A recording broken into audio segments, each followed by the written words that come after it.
much for watching. If you're new to my channel, please go ahead and press that subscribe button before you've even had a chance to decide if you like my channel. Why not? It's free. We chat about makeup and have so much fun here.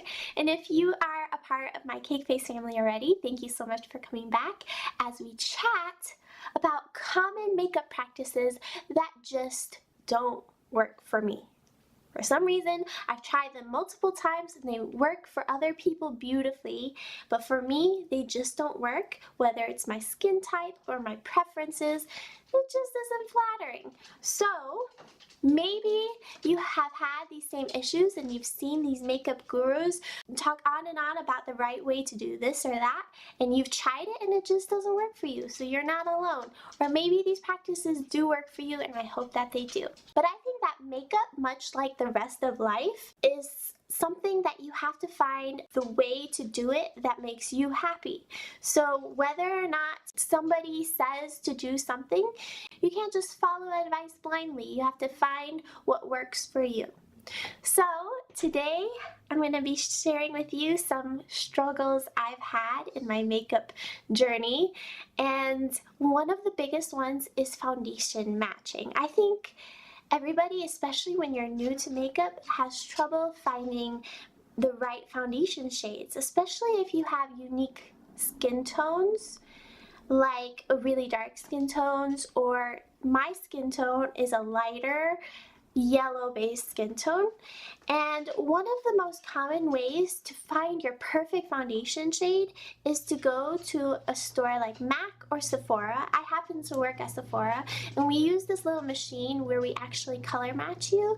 It takes pictures of your skin and it tells you what your skin tone is.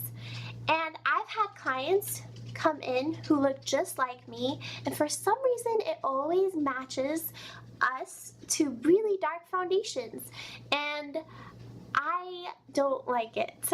I can't use a foundation that is the perfect shade match for me according to a lot of shade diagrams and stuff, because it just looks really dark, and when I put it on, it's like matching me to just really strangely, and it just doesn't look flattering. So I tend to match based off of the lightest portion of me, which is my chest and my neck, instead of the dark areas that happen elsewhere on my face. So for me, the common thing that doesn't work for foundations for me is the Sephora Color IQ for some reason. It just doesn't look good, and I do like to go a little bit lighter with my foundations. I just like that. I blend it in, and then I think it looks a lot more flattering than when I go a little bit on the darker side. Another foundation type thing that doesn't work for me is covering everywhere. A lot of times I look at these YouTube gurus and they look so gorgeous, but they actually take their foundation all the way up to their ears. They cover their ears, they cover all the way up to their hairline. Like, it's just all crazy even coverage, and they use these Artiste brushes that create really even full coverage everywhere, and it looks beautiful on them, but it looks horrible on me. Horrible. And I just can't wear that all day. So what I do instead is I actually put most of the foundation right in the center of my face, and then I sheer it out. I take it and I have the most coverage right where I have the most redness in my problem areas, and then I take it and I take a little bit and I spread it all out so that I have less and less coverage, and by the time I get to my ears, I don't need any there. I just blend it in. So for me, I like a little bit less coverage. I just can't do this whole full coverage type deal. I can't. For some reason it looks good on everybody but me. Okay, and then another practice that I see all the time but just doesn't work for me is this baking trend. I have extremely dry, sensitive skin. Extremely dry skin, like desert. Scaly, flaky, all of that. So when I try to bake, which is basically when you put an excess amount of powder anywhere you want to brighten your skin, and then you let it sit for 15 minutes, and then you sweep away the excess. And that's supposed to give you a really long wear, a really flawless finish. It's supposed to smooth your skin and brighten that area. It's supposed to set your concealer just look amazing.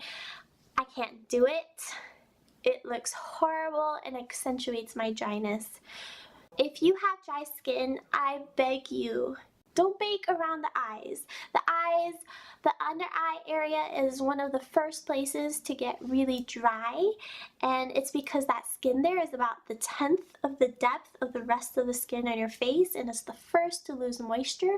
And the more you dehydrate that area, the more likely you are to create wrinkles and kind of cause aging. And so if you continually take away moisture there, you're gonna see effects. So I don't bake underneath the eyes. I lightly set underneath the eyes. My skin is already very dry and it just doesn't work for me. I hope it works for you, but it doesn't work for me. Okay, so another thing is using certain bronzers to contour, or contour powders to contour. I have to use a neutral toned contour powder. I can't use anything too ashy, and I can't use anything too warm. A lot of times if you have a really nice yellow undertone, if you're very golden, using a warmer contour shade is more flattering, it's less ashy. And if you're more cool tone, then using an ashier tone or a taupier tone would work for your skin type. For me, I am a little bit more yellow undertoned, but I need that really nice neutral undertone for it to look the most flattering. This right here from the Makeup Forever Cream Contour Palette is my perfect contouring shade. It's a really nice neutral undertone, and this is what it looks like. And comparatively, I'm going to show you a warm undertone from Makeup Geek. This is the warm, fair shade called Bad Habit. Do you see how much more orange that looks? And then the cool, fair shade from Makeup Geek is called Infidelity. And this one isn't the most cool toned one ever. A better cool toned example would be like the Kevyn Aucoin contour powder, which is this one here. This one's pretty cool toned. So you could see how taupey it is. This first one here is definitely the most neutral undertone, and that's what works for my skin. If I go too orange or too cool, it kind of looks a little bit funky, and I have to go a little bit lighter handed. Another common makeup practice that just doesn't work for me is putting shadow directly in my crease. I do use transition shades and I do put crease shades, but for me, I put crease shades above my crease because I have such a low crease that when I put my crease shade in my actual crease, it doesn't really do anything. So as you can see, my crease line is like right above my lash line. Like, it's not much at all. And when I close my eyes, you can kind of see where I put the darker shadow is above my actual crease. And if I put it right where my crease is, there wouldn't be much definition for my lid space. My eyes are kind of like a hooded eye, not like a full hooded eye, but they're kind of like that. And so I just don't have a whole lot of lid space showing when my eyes are open, and that's why I like to lift the crease, and it kind of lifts my eyes a little bit.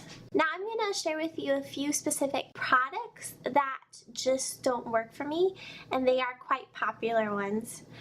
If you love these and use these, then more power to you, but I just don't like them and they just don't work for me. The first product that is very common and seems to work for everybody but me is the Kat Von D tattoo liner or the ink liner. I don't like those liners at all. They're not very black, they're not very opaque, they just are messy, they just don't work for me. Another really common product that people use is the Urban Decay Primer Potion, which is the eyeshadow primer that is so popular. it doesn't do anything for my eyes. It doesn't keep my eyeshadow on longer. It doesn't keep them from creasing. It just does nothing for me. Another product is the NYX Micro Brow Pencil. These are so popular and people love them because they're way cheaper than the Anastasia versions. But I found that the L'Oreal Brow Stylist Definer is way better than the NYX one.